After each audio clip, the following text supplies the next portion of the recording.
right, one more thing I need to kind of explain, and that is who is Bob People and why do I give him Bob Peopleisms? Well, Bob People owns a hostel in Tennessee called Kincora.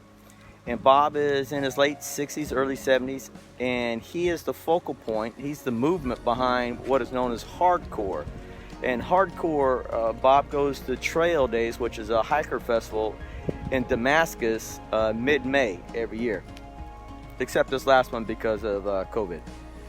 But anyway, Bob goes there and he solicits help, and he gets 15 to 20 hikers. And these are people who, for the most part, are still hiking on the trail, doing their through hike, and they'll take 2, 3, 4 days off, and they'll go with Bob, and they'll do trail maintenance. And the year I went through the AT in 2015, they were actually doing some steps just outside of Dulles Flat, and these guys hauled in the timber. So all these folks were hauling timber in, and whatever they needed to do this task, they hauled it in. And but anyway, Bob is the focal point behind that, and the guy's amazing. If you sit down and talk to him, he's just really a really upbeat guy. He's really into hiking, and he's into the younger generation. I think sparks an interest in him. Anyway, that's who Bob Peoples is, and he's awesome. So he gets the isms.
Hi, this is Cheyenne, coming at you from Leadville, Colorado, and my favorite trail angel / trail icon, I think would have to be Grandma Gatewood.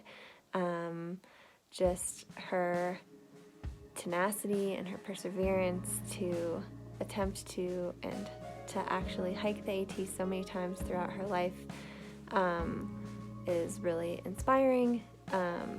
And yeah, she did it in Keds, and she broke her glasses, and she slept in lean-tos that she made herself, and that is pretty cool.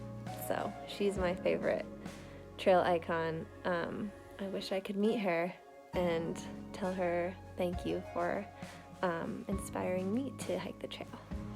Hey y'all, welcome back to Walking the Roads. I'm Grip. I want to give a shout out to my boy Dave Lomatan for this shirt. Dave ginned up for me. He has a little company called Primetime Vinyl.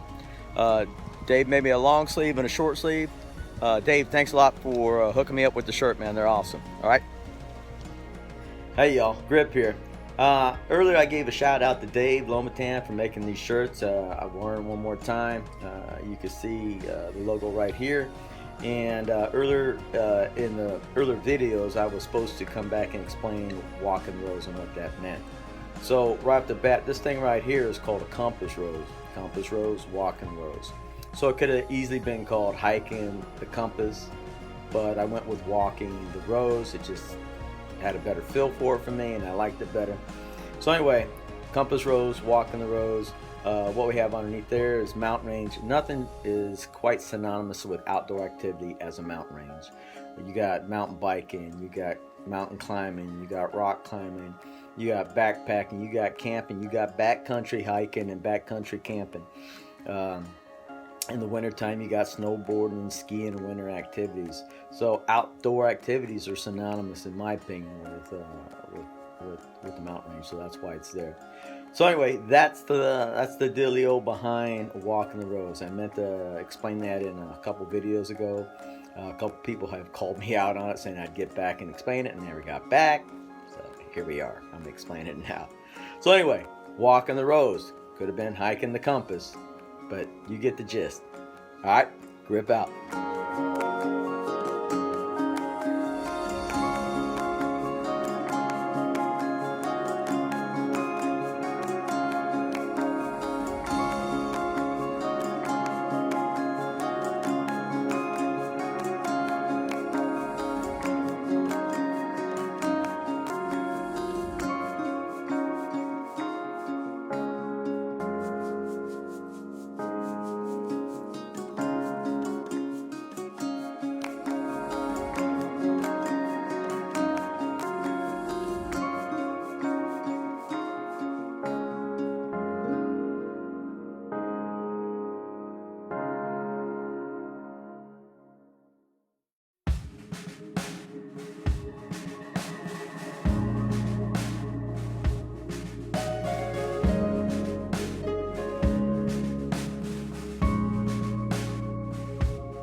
All right, guys, an update on me and the knee. I am headed off the trail.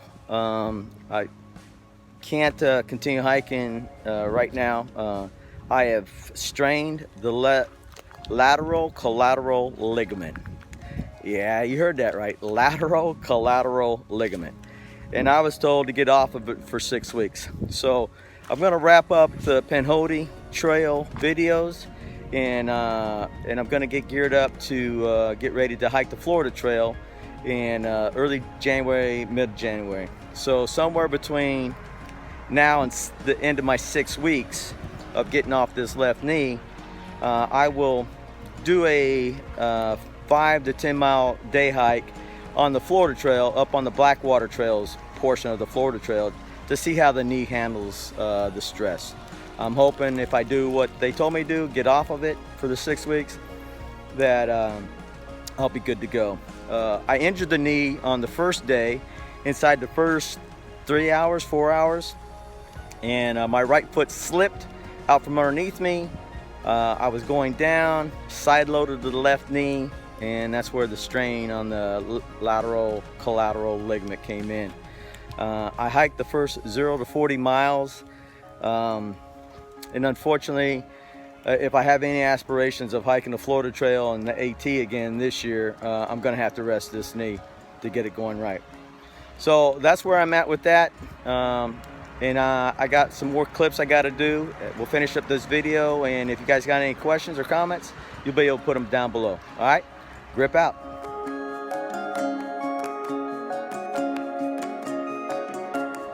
Hey y'all. This injury really kind of bums me out. I was hoping to get a lot further than that. But let me tell you something that I did learn in this short 40 miles. And that is the Pinhoti Trail is an awesome trail. It is a fun trail. Right off the bat, they got you going up a good 1,000-foot or so climb. It's really gets your blood pumping. And then in the last 3-4 miles of what I hiked to the Pinhoti down into Bull's Gap, again, awesome trail, man. They got you going up 2 really steep uphills, right behind each other, back to back.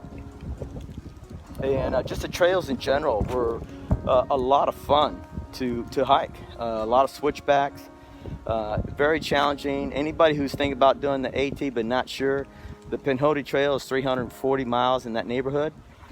Great warm-up. It'd be a great gauge. You're talking, for most people, between 15 and 20 days, maybe 15 and 25 days to hike the whole 340 miles.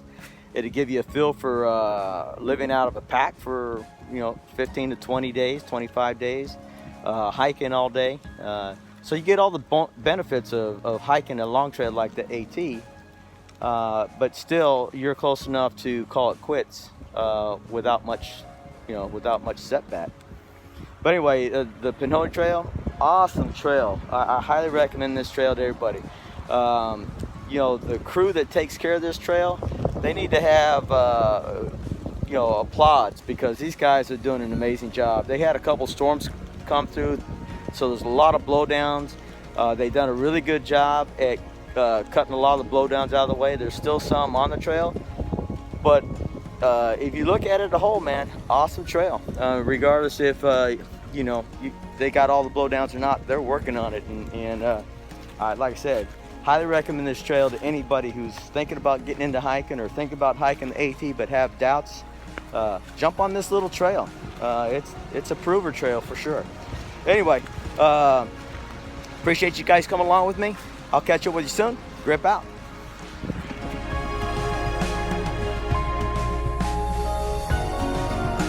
Hey y'all, it's Grip. I'm here to talk about my best or worst gear decision I've made.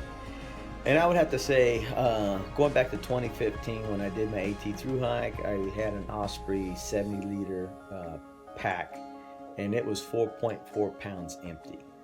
I had a big Agnes tent, and I had I don't recall the name, Brad, but I had a mummy bag, and I had an airless mattress, a Thermarest airless mattress.